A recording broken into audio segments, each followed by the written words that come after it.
안녕하세요 여러분. 디니 아사가 여러분하고 싱가포르 수료 거둬봐매. 싱가포르 수료 돌아 가면 잘로신 아잠베지 나가 아왜 사탄한 뜻다 피달리네 슈퍼널리 시도하고 아잠베지 말하신 대초 태가 가사디아리가 슈퍼널리마 가사루야라 몰로봐. 아소르신 도와자야 아 let's go. တွန်းနေပါပြီတွန်းနေရင်းနဲ့အစမျက်နှာကြီးပေါ်လာပါပြီအဲ့မှာ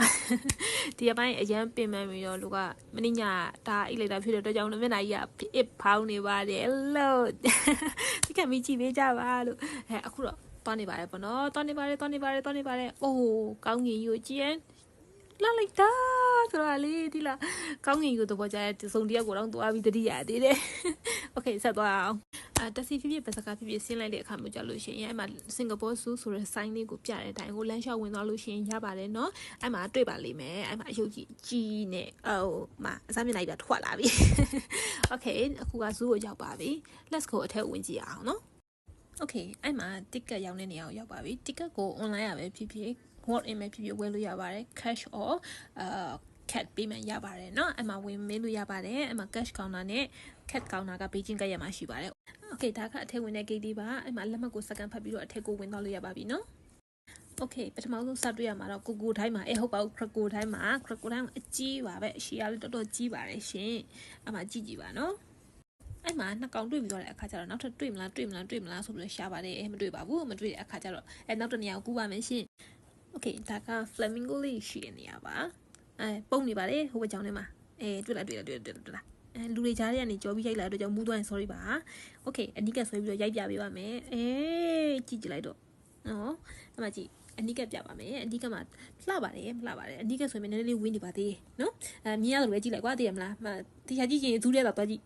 โอเคနောက်တစ်နေရာကတော့မန်နနီတို့ကေတို့ရဲ့အမျိုးတွေရှိတဲ့နေရာပါအဲ့မှာဆိုလို့ရှိရင်ဘေးကနေပြီးတော့ guide လေးရပေါ့နော်မိတ်ဆက်ပေးနေပေါ့ဘသူရဲ့နာမည်ကဘလောက်ဘသူရဲ့နာမည်ကဘလောက်ဆိုပြီးတော့ဘသူရဲ့နာမည်ကဘလို့ဆိုတော့ပြီးတော့အဲ့မှာပြောပြနေပေါ့နော်အဲ့မှာကြည့်ပါတန်အများကြီးပြောပြနေပေါ့နော်ဟိုအတန်းတော့ကူးလာပါတယ်ဒါပေမဲ့ပျောက်သွားလို့ထားလိုက်ပါတော့နော်ဆိုတော့ကအဲ့မှာသူတို့ကအစာကျွေးပါတယ်ဘလို့အစာကျွေးတယ်ဆိုတော့ပြောပါတယ်ပြီးရင်သူတို့ရဲ့အကြိုက်ဆုံးအတီးကဒူးရင်းသီးအမလေးဖင်ကောင်းစတားတာโอเคနော်ကိုကြီးလည်းဒူးရင်းသီးကြိုက်ပါတယ်ဆိုတော့ကသူတို့ကြိုက်ဆုံးကဒူးရင်းသီးပါတဲ့တခြားသီးရယ်ဆိုရင်စားရဆိုရင်ဒူးရင်းသီးပေါ့နော်အဲ့မှာအမျိုးတွေကိုနှုတ်ဆက်လိုက်ပါဦး hi ဆိုပြီးတော့နော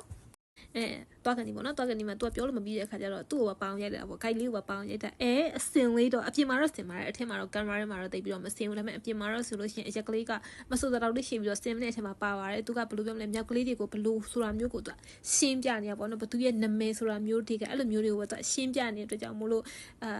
့မြောင်လေးတွေကိုကြည့်ရင်အစင်လေးတွေကိုငဲဟုတ်ပါဘူး guide လေးကိုလည်းကြည့်ခဲ့ပါတယ်အဲ့ကြောင့်အကုန်လုံးကြည့်လို့ရအောင်ဝှက်မြတ်ပေးလိုက်ပါတယ်နော်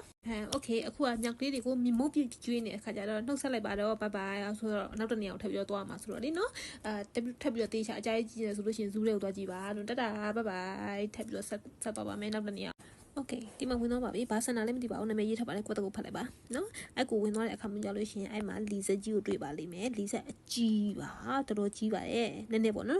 အများကြီးတော့မကြီးဘူးပေါ့အကြီးရဆိုလဲကြီးရပေါ့အဲ့မှာအနိကကိုဆွဲပြီးတော့ရိုက်ပြပေးထားပါတယ်မှာတိတိချာချာအတော်တကြောင်အပြင်းတကြောင်နဲ့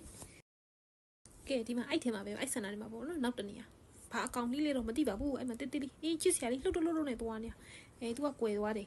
ကြားထဲမှာတော့ဗောနော်တနဲ့သွားနေပေါ့နော်โอเคအဲ့တော့ပြောလို့ရှိရင်သူ့ရဲ့မျက်နှာချင်းဆိုင်မှာဆိုလို့ရှိရင်ပင်ကွင်းလေးတွေရှိတယ်โอเคအဲ့ပင်ကွင်းလေးတွေကိုသွားကြည့်အောင်ပင်ကွင်းလေးတွေသွားကြည့်မကြီးအဲ့ဒါလေးအယုတ်ကလေးကြာနေရပဲဒီလား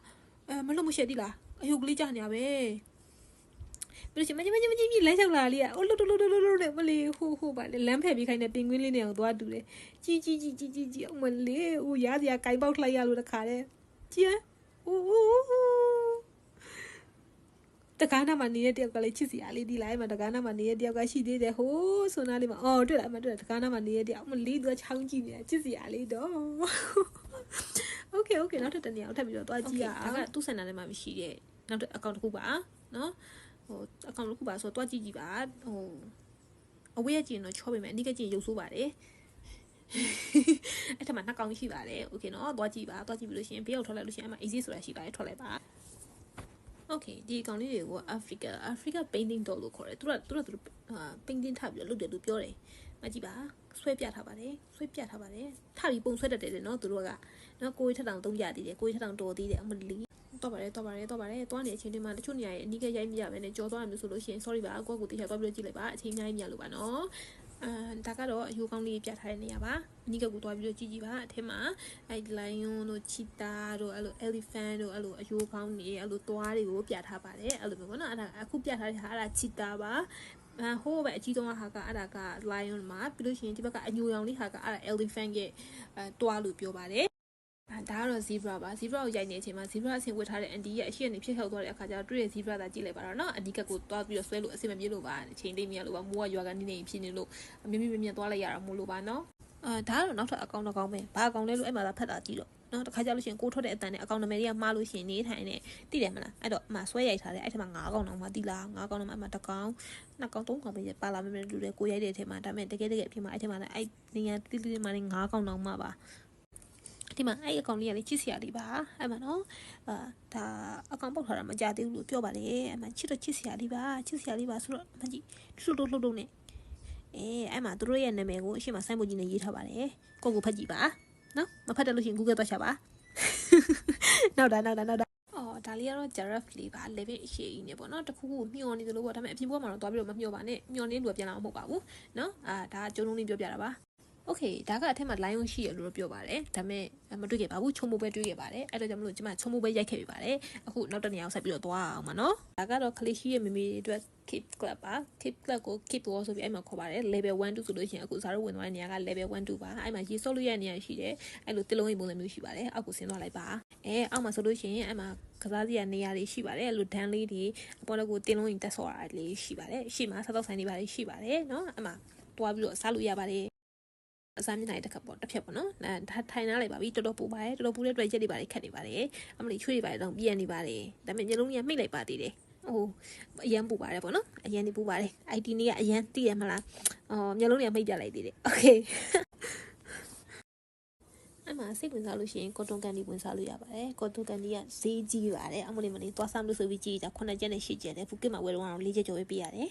နော်တော်တော်ဈေးကြီးပါတယ်အဲ့တော့ကြောင့်မလို့သွားစားခြင်းဆိုလို့ရှိရင်တော့သွားစားပေါ့နော်โอเคလူအများကြီးကြားမှာကြတော့ဈေးကြီးကြောင်ပါစကနေထုတ်မပြောခြင်းလို့မျက်နှာအမူအရာနဲ့ပြောပါပြီဈေးကြီးလိုက်တာပေါ့အရင်ဈေးကြီးပါတယ်ပေါ့โอเคအခုကစာနဲ့လေးတစ်ခုဖတ်ပြပါမယ်မဖတ်ပြပါဘူးကိုကိုကြည့်လိုက်ပါ4စက္ကန့်နဲ့ရိုက်ထားမှာလို့ပါအမှကြည့်လိုက်ပါဖတ်ကြည့်လိုက်ပါရက်ပြီးတော့โอเคနောက်တစ်နေရာကျတော့ကတ်လေးရှိနေပါကြောင်းလေးရှိနေပါအထက်မှာကြောင်းလေးတော့ရှိရလို့ပြောပါတယ်ကင်မရာထဲမှာတော့ပါမလာဘူးဟုတ်ပြီနော်အဲ့တော့နောက်တစ်နေရာကျတော့ခွေးလေးရှိရနေရတဲ့ရိုက်ပါတယ်ကင်မရာဝါးနေပါတယ်ဝါးနေတော့အပေါ်ကနေကြော်ပြီးတော့ရိုက်လိုက်တယ်အကြီးပဲတော့အဲ့မှာရိုက်လာပြီးတဲ့ခါကျတော့ဘေးမှာယုံပုတ်လေးရှိရနေဟာသွားတော့ချစ်စရာလေးယုံလေးကကိုကြနေမယ်ချစ်ဖို့ကောင်းလိုက်လားအီစီနဲ့ကိုင်းလို့ကောင်းလို့ပဲပုံလေးလေးမဝင်ကိုလာကန်ကြည့်နော်အဲ့မှာဟိုပြေးဒီလွှမ်းနေမလေးယုံလေးချစ်ဖို့ကောင်းလိုက်တာမလေးဒါလေးကတော့ level 1 2မှာရှိတဲ့ကလေးတွေကစားတဲ့ level 1 2မှာရှိတဲ့တစ်လုံးရင်အပေါ်တက်ကနေရိုက်ထားတာပါအဲ့မှာ slide ဆင်းလို့ရအမျိုးတွေရှိပါတယ်9နှစ်ကနေပြီးတော့12နှစ်အတွင်းမှာစီးလို့ရဖြစ်တော့ကြောင့်မလို့ကိုရီဆုပ်လို့မရပါဘူးအဲ့တော့လမ်းလျှောက်ပြီးပြန်ဆင်းလာပါတယ်โอเคအဲ့မှာထွက်လာလို့ရှိရင်ပီဇာဆိုင်လေးတွေတွေ့ပါလိမ့်မယ်စားခြင်းဝယ်စားလို့ရပါတယ်โอเคအဲ့ကနေကြော်လာပြီးဆိုလို့ရှိရင်လမ်းလျှောက်ပါတယ်ဘာဖြစ်လို့လဲဆိုတော့ kids zone ရဲ့ level 3ကိုတောင်းမှမို့လို့ပါအဲ့တော့လျှောက်ပါတယ်တွေ့ပါပြီအဲ့မှာ kids zone ရဲ့ level 3ကိုရောက်ပါပြီအဲ့မှာတွေ့လား level 1 2 3ဆိုပြီးတော့အဆင့်လိုက်ကြီးပေါ့နော်အပေါ်ကိုအဲ့လိုမျိုးကျိုးနဲ့တက်ရတာမျိုးပါအဲ့ကိုတက်ပါမယ်ဆိုတဲ့အခါကျတော့အဲ့မှာလက်ပတ်လေးရလာပါပြီအဲ့လက်ပတ်နဲ့မှတက်လို့ရတာပါအဲ့တော့ကိုတော့ရိုက်လို့မရဘူးဖြစ်တဲ့ကြောင့်မလို့နေရာလေးတွေကိုရိုက်ပြပါမယ်အဲ့ပေါ်မှာじゃကိုတပွန်ရိုက်လို့ဗီဒီယိုရိုက်ဖို့အဆင်မပြေတဲ့အတွက်ကြောင့်မို့လို့တိခတ်ပြီးတော့ကြည့်ပေးပါလို့โอเคအဲ့မှာကန်ကောင်းထောက်မှသွားနေမိုးကရွာလာပါပြီအဲ့တော့ပြန်ထွက်มาတော့မယ်ပေါ့နော်မိုးရွာတဲ့ခါကျဆက်ပြီးတော့မလဲကျင်တော့ပါဘူးပြန်ထွက်တဲ့ခါကျလမ်းမှာစားတော့တန်းလေးတွေ့ပါတယ်ဝင်ပြီးတော့ရိုက်ပြထားပါတယ်အဲ့မှာကြုံလို့ရှိရင်ဝင်စားပေါ့နော်စားခြင်းစားလို့ရပါတယ်မစားခြင်းလို့ရှိရင်လည်းကိုယ့်ပြန်မှဝယ်စားလို့ရပါတယ်အဲ့မှာအထက်မှာ Singapore shop ဆိုပြီးတော့ zoo shop ဆိုပြီးတော့တွေ့ပါလိမ့်မယ်အဲ့ဆိုင်တွေမှာပေါ့နော်လက်ဆောင်ပစ္စည်းဝယ်လို့ရပါတယ်ဝယ်ခြင်းလည်းဝယ်ပေါ့နော်မဝယ်ခြင်းလည်းအဲ့ကနေပြီးတော့အဲကွန်းလေးခံပြီးတော့ဖျက်လျှောက်သွားလို့ရပါတယ်နော်အဲ့ထက်မှာကစားစရာလေးရှိပါတယ်ဆော့စရာလေးရှိပါတယ်အယုတ်လေးလည်းရှိပါတယ်ဝယ်ခြင်းလည်းဝယ်ပေါ့နော်အပြန်ထက်တော့နည်းနည်းလေးတော့မဆိုးတလောက်လေးတော့သိရမလားနော်အဲ့ဒါအရာတော့ထိပ်ပြီးတော့မပြောတော့ပါဘူးအဲ့ကနေပြီးတော့အပေါက်တိတ်တိုင်းထွက်လိုက်လို့ရှိရင်အဲ့မှာအပြင်ကိုရောက်သွားပါပြီအခုဆိုလို့ရှိရင်အပြင်ရောက်လာပါပြီပြန်มาတော့မယ်အဆုံးထိနားထောင်ပြီးကြည့်ပေးတဲ့အတွက်ကျေးဇူးများတင်ပါတယ်ရှင်အချိန်ရောက်လို့ရှိရင်စင်ကာပူစုကိုကိုယ်တိုင်သွားလဲပါစင်ကာပူစုကအချိန်ဖြစ်တဲ့အတွက်ကြောင့်မလို့လဲလို့ကောင်းတဲ့နေရာတစ်ခုပါဒါပေမဲ့အချိန်တော့အများကြီးပေးရပါတယ်အဲ့တော့ကြောင့်မလို့ကိုယ်တိုင်သွားလဲကြည့်ကြပါလို့အကြံပေးချင်ပါတယ်မစားကအခုလောစင်မှာပေါ့နော်အများကြီးဘယ်လိုပြောမလဲအချိန်အများကြီးရတာဖြစ်တဲ့အတွက်ကြောင့်မို့လို့မိုးကလည်းရွာလာဖြစ်တဲ့ကြောင့်အမြန်ပြန်လာတဲ့ခါကျနေရာနဲ့မဆုံးခဲ့ပါဘူးတခြားတရိတ်ဆန်နေစင်နေအဲ့လိုမျိုးနော်ချီတာတွေရှိတဲ့နေရာတွေအများကြီးရှိပါသေးတယ်သွားပြီးတော့လဲကြည့်ပါလို့recommend ပေးချင်ပါတယ်ရှင်